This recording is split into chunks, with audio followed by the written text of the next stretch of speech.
Akisa, seorang ratu dan putrinya, hidup bersama dalam sebuah istana nan megah di sebuah negeri. Sang putri berteman dengan seorang peri. Peri ini selalu menjaga sang putri. Suatu hari, ketika sang putri mencapai usia pernikahan, ia memutuskan untuk menemui pangeran dari negeri lain. Sang ratu memberi putrinya sekotak perhiasan untuk dibawa serta. Jika di perjalanan ada yang mengetahui kalau kau adalah seorang putri, hal buruk bisa saja terjadi padamu, anakku. Jadi, kau tak akan dikawal pengawal istana, namun ditemani oleh asistenku. Peri baik hati juga memberi hadiah pada putri. Ia memberi seekor kuda yang dapat berbicara bernama Falada. Hamba siap untuk berangkat, Tuan Putri. Ada satu hal lagi yang ingin kupersembahkan padamu, Tuan Putri. Peri baik hati memberi sebuah sapu tangan pada sang putri. Itu adalah sapu tangan ajaib, Tuan Putri. Bawalah selalu dan gunakan kala diperlukan. Putri mengucap selamat jalan, lalu naik ke punggung Falada, sementara asistennya mengendarai seekor keledai. Berjam-jam kemudian, putri yang telah melakukan perjalanan melintasi hutan merasa sangat letih dan berhenti untuk beristirahat. Aduh, aku haus sekali. Kita membawa air. Bisa tolong ambilkan untukku? Si gadis asisten meminum sendiri air itu. Maaf Putri, tapi aku juga haus. Jadinya ku minum semua. Carilah air sendiri. Aku kan bukan pelayanmu.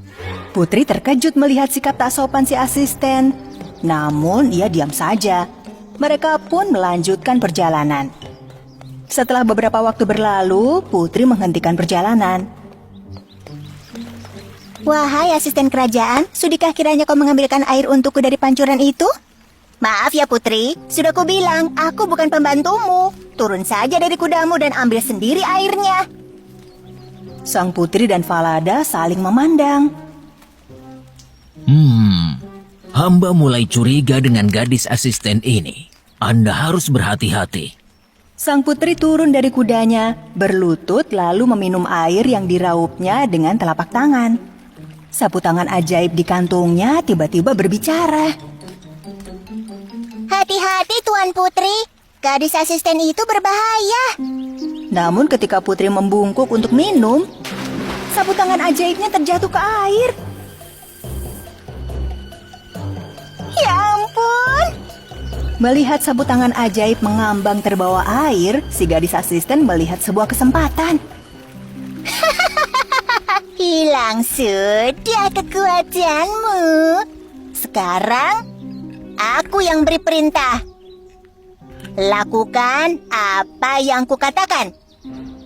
Sekarang, lepas gaunmu dan pakai bajuku.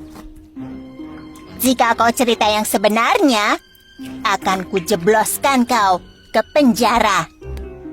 Gadis asisten itu bukan hanya mengenakan gaun putri, ia juga menaiki kuda putri, Falada, dan mulai melanjutkan perjalanan. Sebaliknya, sang putri yang asli naik ke punggung keledai, perlahan mengikuti dari belakang.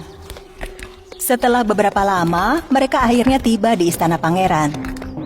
Ketika pangeran menyambut mereka, ia mengira si gadis asisten adalah seorang putri dan mempersilahkannya masuk. Namun ia juga memperhatikan gadis berpakaian pelayan, sang putri yang asli. Pangeranku, ia hanya seorang pelayan. Tak perlu ikut masuk ke istana bersama kita. Sebaiknya beri ia pekerjaan yang mengingatkannya akan posisinya sebagai pelayan. Pangeran menurutinya, lalu ia memperkenalkan putri dengan Conrad, si penjaga angsa.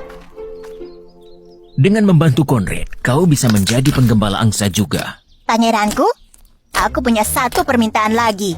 Dapatkah Anda ikat kuda pemarah itu? Dikunci rantai saja sekalian. Ia hampir menjatuhkanku tadi di perjalanan. Jadilah pangeran memanggil asistennya dan memerintahkannya untuk merantai kuda itu di gudang. Gadis asisten itu berusaha mempertahankan rahasia tipu muslihatnya dan memperdaya pangeran. Sang putri bersedih dan menangis karena kudanya Falada harus dirantai. Ia segera menuju gudang untuk menjenguknya.